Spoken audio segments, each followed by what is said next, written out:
Shalom mtazamaji wa Bethel Television. Napenda kukukaribisha kutazama taarifa zetu za habari asubuhi ya leo. Na miongoni mwa yale utakayoyasikia ni pamoja na uchawi na ushirikina vyashindwa kufua dafu nyumbani mwa mtumishi. Na katika habari za michezo na burudani, kwaya vijana ya rekodi nyimbo mpya kabambe.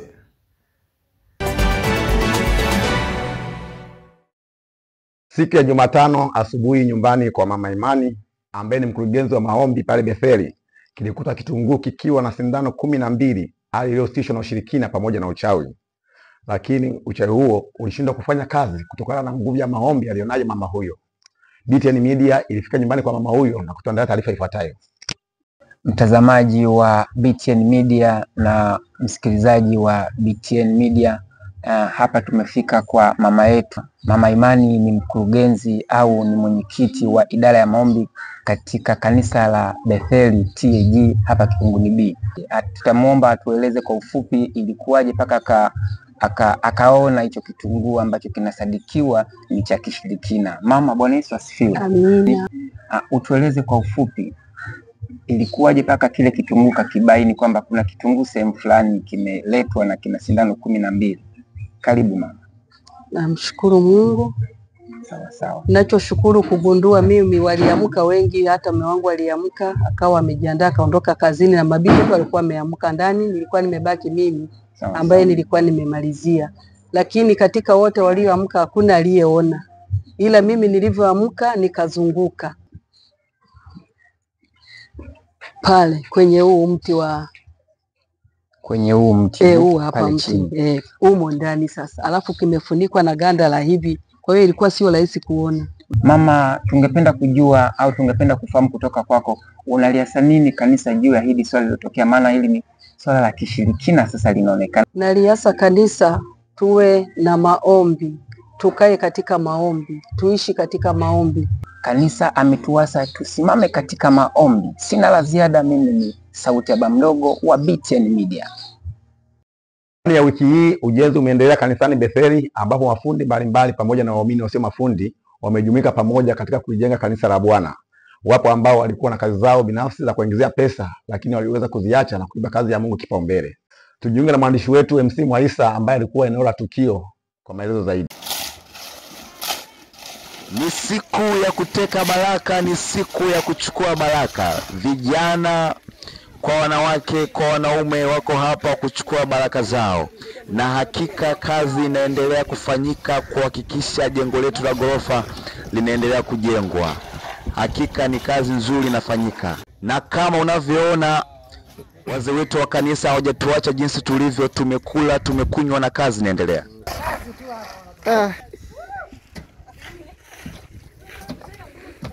Bwana Yesu asifiwe sana. Kwa majina yangu naitwa MC Mwaisa, na leo niko hapa na mtumishi wa Mungu, mmoja wa vijana ambao wamejitolea kuja kufanya kazi ya Mungu. Unajisikiaje kuja kufanya kazi ya Mungu hapa? Karibu sana. Majina ni Kevin. Ni mshirika wa Bethel TAG Victory Church Kipunguni B. Yes. Washirika tumetikia wito wa kujenga kanisa letu, na of course tumeenjoy sana. Kusema kweli kumtumikia Mungu ni raha sana. Nilikuwa na kazi lakini nikalisha mambo yangu, nikaamua nije kujenga kanisa kwa ajili ya ibada. Yes. Hivyo mimi nimeshukuru sana. Yeah. Na kuwaona tumejumuika wengi. Najua umoja ni nguvu.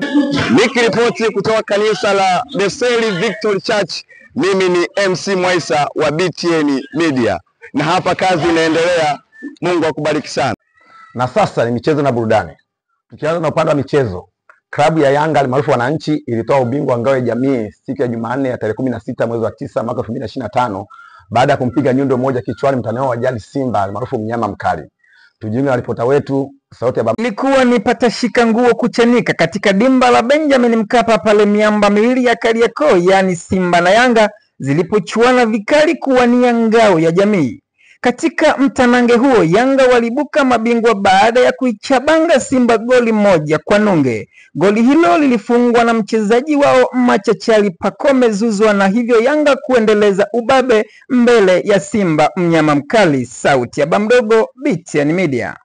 Kwa yetu ya vijana ya hapa Bethel BAS almaarufu Bethel Ambassador Singers, usiku wa Jumanne iliingia studio kwa ajili ya kurekodi nyimbo mpya babu kubwa, ikiwa ni muendelezo wa maandalizi ya sikukuu yao. Tujiunge na ripota wetu Madam G aliyekuwa eneo la studio kwa taarifa zaidi. Yesu mimi sijaona. Mwenye upendo kama wa Yesu mimi sijaona. Nikiripoti kutoka JB Production Studio, ni mimi mtangazaji wako Madam G kutoka BTN Media. Katika studio zetu tumetembelewa na mgeni ambaye ni ripota wetu MC Mwaisa, na hapa nina swali la kumuuliza. MC Mwaisa, karibu sana studio. Asante sana. Nimefurahi kukuona. Nashukuru sana kiongozi. Sasa nina swali kwako. Yes. Hivi umewahi kujiuliza katika wale mitume 12 wa Yesu Kristo, kwa nini wote walikuwa ni wanaume hapa kupata mwanamke? Kusema ukweli hata mimi ni swali ambalo nilikuwa najiuliza, kwa nini Yesu hakuwa na wanafunzi wanawake, lakini kuna mtu nilimsikia, huyu ni mchungaji anaitwa MC Madevu. Nadhani yeye ukimsikiliza vizuri unaweza ukaelewa kwa nini Yesu hakuwa na wanafunzi wanawake. Labda hebu tumsikilize tupate mtazamo wake. Yesu hakuwa na wanafunzi wa kike. Alikuwa anaongozana na masera. Mimi nikamwambia kwa nini Yesu alikuwa anajua kabisa kwamba unajua wanawake anaweza kawa ana kabati zima la nguo. Nakwambia ni sioni nguo ya kuvaa kabisa yani. Sio hata savana nini. Kwa hiyo Yesu aliona yeye kutua wewe na masera kwa sababu wanawake kama angekuwa nao kwenye platform. Wabe jamani, jana tumeenda Kapernaum nimevaa gauni hilo hilo. Leo tunaenda Galilaya tena nimevaa gauni hilo hilo. Jamani, sijapenda Mwokozi, sijapenda. Mwokozi sijapenda, haujatupa hela ya viatu vingine. Yaani jamani tunazurura tu hivyo afu milima jamani, milima. Haya, huu ni mtazamo wa MC Madevu. Hapa kanisani tunao wanawake. Upi mtazamo wao na wenyewe kujua swali hilo? Mimi nadhani tuachie wanawake wenyewe hilo swali. Haya, kazi kwenu wamama. Hadi kufikia hapo tumefikia mwisho wa taarifa zetu za habari za wiki nzima. Tukutane tena wiki ijayo kwa taarifa nyingine zaidi. Usisahau kusubscribe na kutufollow kwenye akaunti zetu za Instagram, Facebook na YouTube. Andika Bethel Victory Church utatupata. Mungu awabariki.